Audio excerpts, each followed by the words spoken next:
ओह हाय, welcome back again. इस session पे हम रूट टेस्ट को समझेंगे। प्रीवियस सेशन पे हमने जाना था कि रेशियो टेस्ट का क्या कॉन्सेप्ट है, उसकी थ्योरम्स को भी डिस्कस किया और कुछ एग्जांपल भी जानी थी। तो इससे रिलेटेड प्रीवियसली तमाम वीडियोस मेरे यूट्यूब चैनल पे हैं। फाद हुसैन सी से सर्च करके आप मेरे चैनल पर आएंगे, उसके प्लेलिस्ट पर जाएंगे और डिफरेंट वीडियो को भी देख सकते हैं। जबकि बुक, स्लाइड या जो भी कंटेंट रिलेटेड मटीरियल होता है वो मेरे ब्लॉग fadhusaincs.blogspot.com पर है। वहाँ से आप फ्रीली चीज़ों को डाउनलोड करके यूज़ कर सकते हैं। दोनों का लिंक वीडियो की डिस्क्रिप्शन पे मौजूद है। So the basic concept here कि हमें ये देखना है कि अगर हमारे पास कोई ऐसी सीरीज़ है जो nth ऑर्डर तक सीरीज़ को इन्वॉल्व रखती हो और हमें ये मालूम करना है कि वो सीरीज़ कन्वर्जेंस है या डाइवर्जेंस है, तो इसके लिए एक और मेथड है या टेस्टिंग है जिसे हम रूट टेस्ट कहते हैं। तो थ्योरम क्या कहता है? थ्योरम कहता है कि अगर फॉर एग्जांपल हमारे पास एक सीरीज़ है, ठीक है, जिसे ए ऑफ एन से एज यूजुअल रिप्रेजेंट किया जा रहा है, तो वो कन्वर्ज होगी, एब्सोल्युटली कन्वर्ज होगी कब? जब उस सीरीज को स्क्वायर रूट अप्लाई किया जाए और उसकी वैल्यूज़ को एब्सोल्यूट किया जाए। तो बोथ वेरी इंपॉर्टेंट कि इस पे square root of nth power है, जबकि जो सीरीज़ है उसे एब्सोल्यूट किया गया है और जब उसे सॉल्व किया जाए तो उसकी वैल्यू लेस देन 1 है। ठीक है, अगर लेस देन 1 आती है तो इसका मतलब है कि वो कन्वर्ज, एब्सोल्युटली कन्वर्ज है। वही सीरीज डाइवर्ज होगी अगर उसकी वैल्यूज़ सेम लॉजिक के साथ ग्रेटर देन 1 आए या फिर इनफाइनाइट आए, और हम उसे रूट टेस्ट कहेंगे। इनकन्क्लूसिव, बिल्कुल same as like the ratio test, जब उसकी वैल्यूज एक्चुअल या एग्जैक्टली 1 के बराबर आ जाए। ठीक है, ये 3 टेस्ट है जिसे हमें कन्वर्जेंस, डाइवर्जेंस या फिर रूट टेस्ट की प्रॉपर्टी में अप्लाई होता हुआ देखना है। तो सबसे पहले हमारे पास एग्जाम्पल में क्वेश्चन मौजूद है, exponential 2 to power n divide by n to power n। हम सबसे पहले इस पर रूट टेस्ट अप्लाई करते हैं। रूट टेस्ट पे इसकी वैल्यूज होनी चाहिए, या तो वो ग्रेटर देन 0 होगी या लेस देन 0 होगी या एग्जैक्टली 1 होगी। तो हमने डायरेक्टली nth की पावर के रिस्पेक्ट से दोनों वैल्यूज़ को जो अपर एंड लोअर है n से डिवाइड करते हुए हमने स्क्वायर रूट को कैंसिल किया, तो ये इस फॉर्मेट पे आ गया। उसके बाद n's की वैल्यूज़ कैंसिल आउट हो गई यहाँ पर, तो एक्सपोनेंशियल स्क्वायर बाय n बचा। इस पर हमने इनफाइनाइट अप्लाई किया, तो that is equal to 0, which mean it is less than 1। Because the limit is less than 1, we conclude that this series converged absolutely according to the definition. और इसी चीज़ को अगर आप रूट टेस्ट से देखेंगे तो हमें n+1 और n के रिस्पेक्ट से करना होता है, जो हमने रेशियो टेस्ट में भी देखा हुआ है। तो हमने directly an+1 divide by an किया, तो दोनों वैल्यूज़ लिखी गई, उसके बाद मल्टीप्लाई किया, कैंसिल आउट की गई, और जब वैल्यूज़ पुट की गई तो ये डायरेक्टली 0 के बराबर आ गया। तो ये कॉन्सेप्ट यहाँ पर कहता है कि note that the limit is not as easily evaluated as the limit obtained by the root test in example 4। तो यहाँ पर हमने लिमिट के जरिए से रूट टेस्ट अप्लाई करके 0 वैल्यूज़ लेकर आए, जबकि ऊपर जो हमने मेथड अप्लाई किया था वो डायरेक्टली थ्योरम का वो अप्रोच था जो हमें अप्रोच नंबर 1 या 2 पे बताया जा रहा था। ठीक है, तो इस तरह से हमने दोनों सीरीज़ पे ये प्रूव कर लिया, और ये उस वक्त तक प्रूव नहीं होता जब तक कि 1 के बराबर ना आता, क्योंकि हमने रूट टेस्ट पे देखा है कि यहाँ पर उसकी एग्जैक्टली वैल्यू 1 होनी चाहिए। Based on this the given question या given series is converged, right? Hope you understand the converge concept. Okay, कुछ स्ट्रैटेजीज़ हैं जो हमें मेमोराइज करने की ज़रूरत है, क्योंकि इन्हीं स्ट्रैटेजीज़ के ज़रिए से हम कमिंग कॉन्सेप्ट को समझ पाएंगे कि इधर अगर क्वेश्चन किसी भी फॉर्म पर होता है तो किस तरह हमें समझना है कि गिवन क्वेश्चन किस टाइप की सीरीज़ है, इस पे किस तरह के मेथड को अप्लाई करके हमें सॉल्व करना है।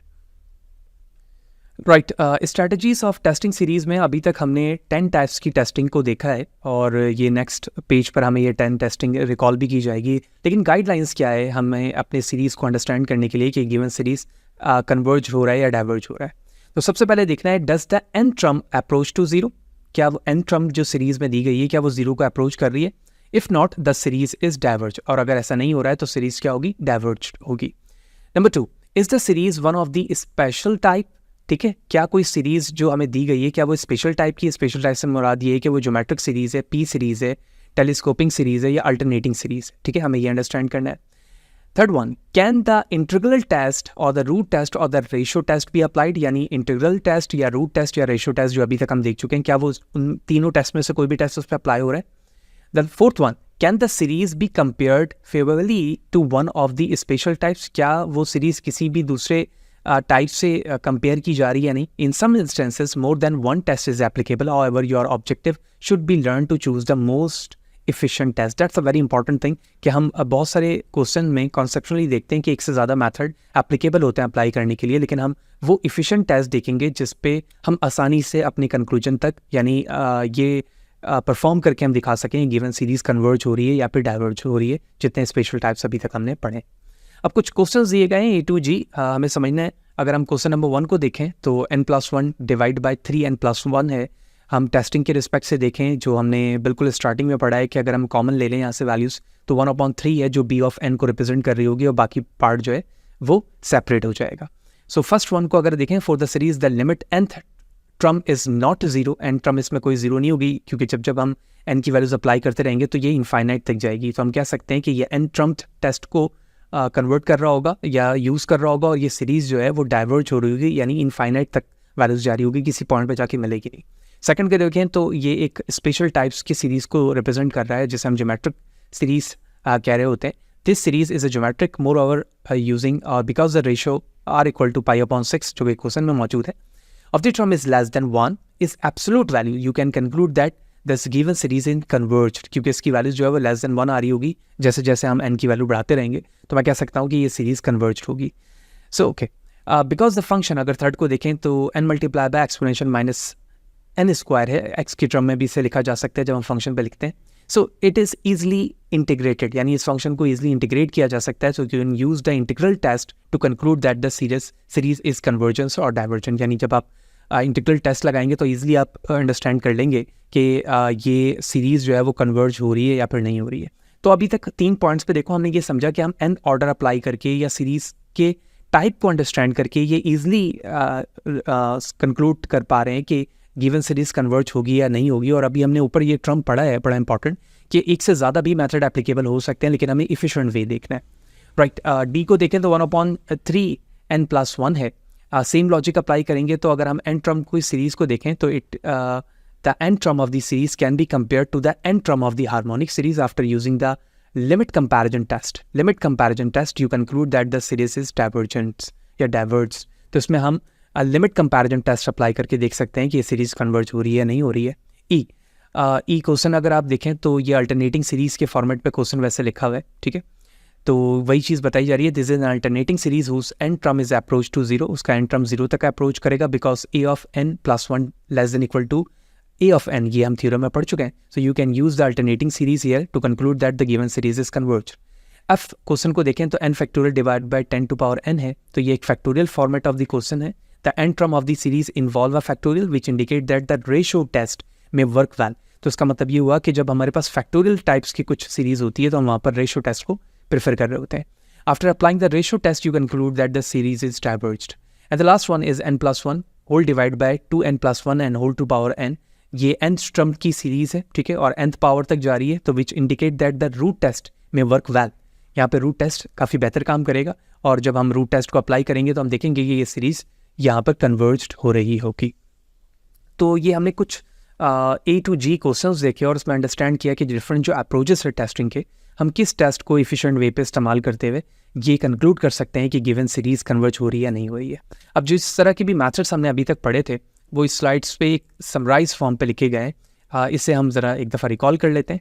टेस्ट nth टर्म हमारे पास था सबसे पहले, इसकी सीरीज़ कुछ इस तरह से लिखी जाती है, जो एक सिंपल फॉर्मेट होता है सीरीज़ का, ठीक है। इस सीरीज़ को अगर आप कंडीशन ऑफ कन्वर्जन देखें तो कोई भी ऐसी कंडीशन नहीं है जिस पर हम कह सकें ये सीरीज़ कन्वर्ज हो रही है नहीं, लेकिन डाइवर्जन के लिए जो a ऑफ n यानी लिमिट की वैल्यूज़ है, जब इन्फिनिटी अप्लाई की जाएगी तो वो 0 के बराबर नहीं होगा। So this test can be use to show convergence. Normally इस टेस्ट को यूज़ किया जाता है कि सीरीज़ को कन्वर्जन दिखाने के लिए। ज्योमेट्रिक सीरीज़ का जो बेसिक नोटेशन है वो a to power a multiply by r to power n होता है, ठीक है। ज्योमेट्रिक सीरीज़ की जो बेसिक डेफिनेशन है। कन्वर्जन कब होता है? जब एब्सोल्यूट वैल्यू ऑफ r जो है वो लेस देन 1 आए, और यही वैल्यूज़ अगर ग्रेटर देन इक्वल टू 1 है तो ये डाइवर्ज होगा। और कमेंट्स पे अगर हम देखें तो सम, जो सीरीज़ ऑफ सम की वैल्यूज़ है, जब सीरीज़ के n वैल्यूज़ को हम सम करेंगे तो वो बराबर होगा a divide by 1 minus r के। टेलीस्कोपिंग सीरीज़ नॉर्मली जो नोटेशन होता है वो इस तरह से होता है bn माइनस bn+1। कन्वर्जन कब है कि जब ये l टर्म के बराबर आ जाए, ठीक है। डाइवर्जेंस की कोई रूल नहीं है और सम वैल्यूज़ p1 माइनस l के बराबर होता है। p सीरीज़ की notation 1/n to power p होता है, जिस तरह हमने क्वेश्चन में देखा है 1/n स्क्वायर 1/n क्यूब, इस तरह को p सीरीज़ कहते हैं। कन्वर्जन जब p की वैल्यू ग्रेटर हो, और डाइवर्जन जब इसकी वैल्यूज़ बिटवीन 0 to 1 हो। अल्टरनेटिंग सीरीज़ में हमने इस तरह के नोटेशंस देखे हैं, -1 और उसके बाद जो भी हमारे पास सीरीज़ वैल्यूज़ होती है उसे लिखा जाता है। कन्वर्ज उस वक्त होगी जब a ऑफ n की वैल्यूज़ an+1 की वैल्यूज़ 0 से a ऑफ n के दरमियान होगी, और जब इसमें लिमिट अप्लाई किया जाएगा तो 0 के बराबर होगी, और इसमें r ऑफ n जो है वो less than equal to an+1 होता है। ये हम सारी चीज़ें अल्टरनेटिंग सीरीज़ में पढ़ चुके हैं। अब जब इंटीग्रल टेस्ट अप्लाई किया जाता है, F is continuous positive and increasing values, तो इसकी नोटेशन कुछ यूँ होती है और उसमें जो कंडीशन लिखी हुई होती है कि f of n is greater than 0। जब इसे इंटीग्रेट किया जाएगा 1 to इन्फिनिटी के साथ, तो ये ईजिली इंटीग्रेबल होगा, ठीक है। तो जब फंक्शन इंटीग्रेट हो रहा होगा तो कन्वर्ज है, और इसी तरह सेम लॉजिक के साथ वो डाइवर्ज भी हो रहा होगा। रिमाइंडर्स जो हमने पढ़ा था उसके मुताबिक आर ऑफ एन जो है वो 0 और इंटीग्रल ऑफ दी वैल्यूज़ के दरमियान होगा। रूट टेस्ट, रेशो टेस्ट, ये अभी हम देख चुके हैं, इसी सेशन पे ही हमने देखा रूट टेस्ट को, रेशो इसके प्रीवियस वाले में देखा, दोनों की नोटेशन ऑलमोस्ट सेम है। टेस्टिंग का मेथड थोड़ा सा चेंज है। अगर आप रूट को देखो तो एब्सोल्यूट वैल्यूज़ स्क्वायर रूट जो है वो लेस देन 0 और ग्रेटर देन 0 के साथ होता है, और इंक्लूसिव टेस्ट 1 के बराबर होता है।